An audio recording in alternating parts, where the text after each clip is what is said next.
So this is going to be a little bit different video than what we normally do. Not doing any gardening. There aren't going to be any animals. It's all about me. No, me. Me. My Bree. Bombagarden. From Gardens. Bombagarden's Hillstead. Bombagarden's Hillstead. It's so hilly. It is. That's why it's called the Hillstead, not the homestead anymore. So I changed the name again. I had it at homestead because technically we're homesteading or trying to homestead. But it just doesn't fit. It doesn't fit. We live on a hillstead. We're hillsteading, not homesteading. We're hillsteading. Mm-hmm. We're doing what we can to not fall down a hill. There's one thing to describe your mom. Tomatoes. Oh, that's a good one.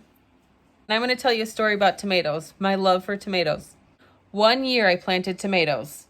The next year I decided not to have a garden. So I had a big garden box. Well, it wasn't big.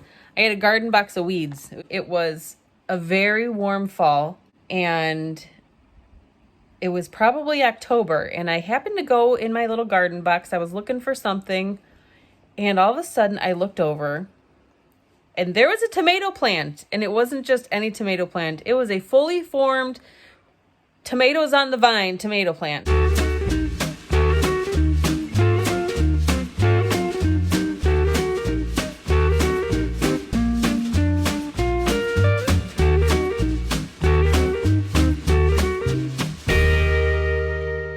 Tomato plant. It was October.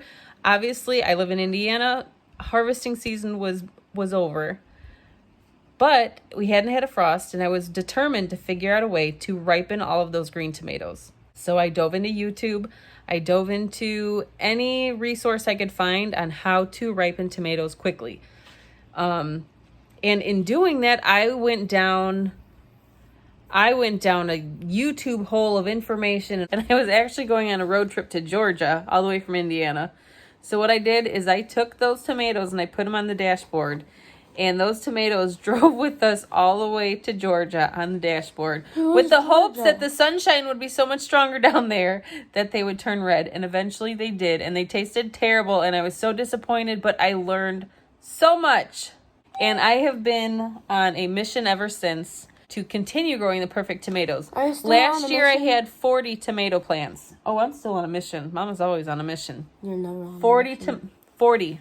More than 40. I think I had 42. 44. I don't even know. I still have 20 pounds of tomatoes in my freezer. And all of a sudden, next thing I know, I'm learning how to can. I'm learning how to dehydrate. I'm learning things that I didn't even know there was to learn. So that really opened my eyes to an entire new way of life. I love tomatoes, and I was just trying to figure out how to ripen my tomatoes. And it turned into my life now. It turned into giant gardens. It turned into Bombagardens.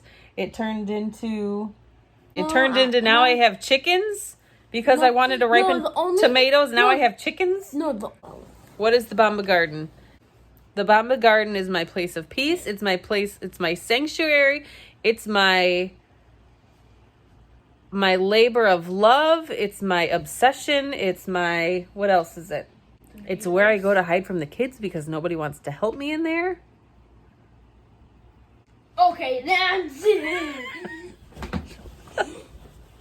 See, my head's bigger than yours. Why did I say it? What I do on my hillstead, it's more than gardening. It's really just the way of life, how I decide to live. I want to take a little bit of time to kind of walk you through my journey and how I got to where I am right now, with my garden, with living sustainably, really just my whys. Why do I do this? It's hard work. It's a lot of effort. It is very time consuming. Why do I do it? I do it because I want what's best for my family. I don't want to be in a position where we don't know where we're going to get our food from. Don't want to be in a position that I'm relying on an outside source to take care of me. I don't want to rely on grocery stores for food. I don't want to rely on what else? I don't want to have to rely on anybody, anything for anything, anybody, anything, to take care of my needs. It's really important to me to be self-reliant, to be independent, supply my own food, grow my own food, raise my own food. And in doing that, in canning it and preserving it, it just really brings a deeper appreciation for the world around me.